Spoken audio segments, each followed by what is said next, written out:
गेल्या 24 तासात मुंबई आणि उपनगरांमध्ये चांगल्या पावसाची नोंद झाली आहे। तर पुढच्या 24 तासात सुद्धा पावसाची परिस्थिती अशीच राहणार असल्याचा अंदाज कुलाबा वेधशाळेने वर्तवलाय। मुंबई ठाण्यासह कोकण, कोल्हापूर आणि नाशिकच्या काही भागात पावसाची नोंद झाल्याची माहिती कुलाबा वेधशाळेने दिली आहे। आता पुढच्या काळात राज्यात पावसाची परिस्थिती कशी राहणार या संदर्भात आमचे प्रतिनिधी अमित जोशी यांनी कुलाबा वेधशाळेचे उपमहासंचालक के.एस. होसाळीकर यांच्याशी केलेली बातचीत। मुंबई वेधशाळेचे प्रमुख होसाळीकर सर आपल्या बरोबर आहेत। सर, मुंबईत पाऊस पडायला सुरुवात झाली आहे। मुंबईकर ज्या दिवसाची बरेच दिवसांपासून वाट बघत होते ती वेळ अखेर आलेली आहे। या पुढच्या काळात पाऊस मुंबईमध्ये किंवा पुढच्या 24 तासात पाऊस मुंबईमध्ये कसा असेल? ही एक चांगली बातमी आहे मुंबईकरांसाठी। बरेच जण त्याची वाट बघत होते आणि वेधशाळा पण त्याची वाट बघत होती।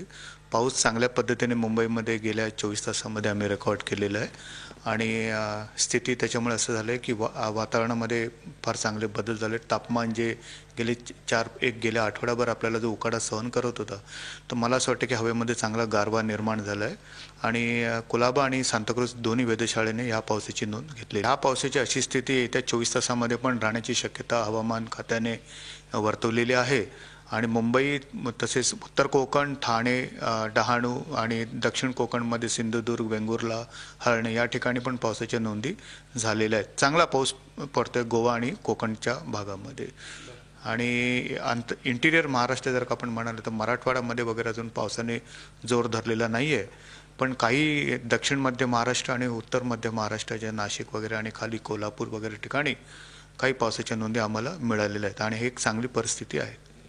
या पुढच्या काळात पाऊस कसा असेल? म्हणजे 24 तास असतील किंवा 48 तास किंवा आठवडाभरात असाच पावसाची हजेरी या सगळ्या भागात बघायला मिळेल का? ही जी परिस्थिती आहे ते आमचं पूर्वानुमान असे की साधारण हे 24 ते 48 तास राहण्याची स्थिती आहे।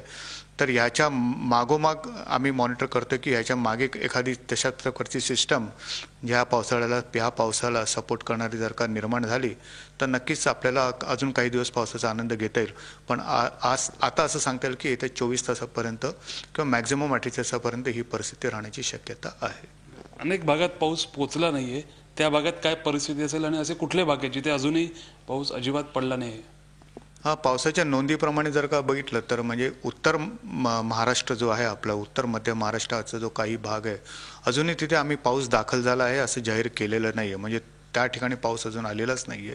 आणि जिथे मध्य महाराष्ट्र आणि विदर्भामध्ये पण आम्ही जिथे पाऊस दाखल झाला असं म्हटलं आहे तर आमच्या नोंदी असं दाखवते की गेल्या अनेक दिवसामध्ये तिथे तसा काही पाऊस पडला नाही, एक्सेप्ट बारामती म्हणा किंवा उदगीर म्हणा किंवा अशा काही ठिकाणी तुरळक ठिकाणी काही पावसाच्या नोंदी झालेल्या आहेत। पण हवा तसा पाऊस किंवा शेतकऱ्याला हवा तसा पाऊस अजून मराठवाडा आणि मध्य महाराष्ट्रामध्ये झालेला नाही आहे। पुन्हा एकदा विचारतो, मुंबई आणि परिसरात पाऊस या पुढच्या 24 तासात कशा पद्धतीचा असेल? मुंबईसाठी जो पाऊस आहे म्हणजे जर का आपल्याकडे दोन विभाग आहेत, सबर्बन्स आणि सिटी साईड, तर सबर्बन जो आहे तर त्या ठिकाणी पावसाची तीव्रता जरा जास्त आहे आणि सिटी साईडला जो आहे आपल्याकडे पाऊस तर त्याचा रिमझिम पाऊस किंवा त्याचा जो मध्यम स्वरूपाचा पाऊस आपल्याला इथं 24 तासामध्ये अनुभवायला मिळण्याची शक्यता आहे। थोडक्यात या पुढच्या काळात सुद्धा परिस्थिती अशीच आपल्याला बघायला मिळेल। व्हिडिओ जर्नलिस्ट मोहनसह अमित जोशी, झी मीडिया, मुंबई। झी 24 तास रहा एक पाऊल पुढे।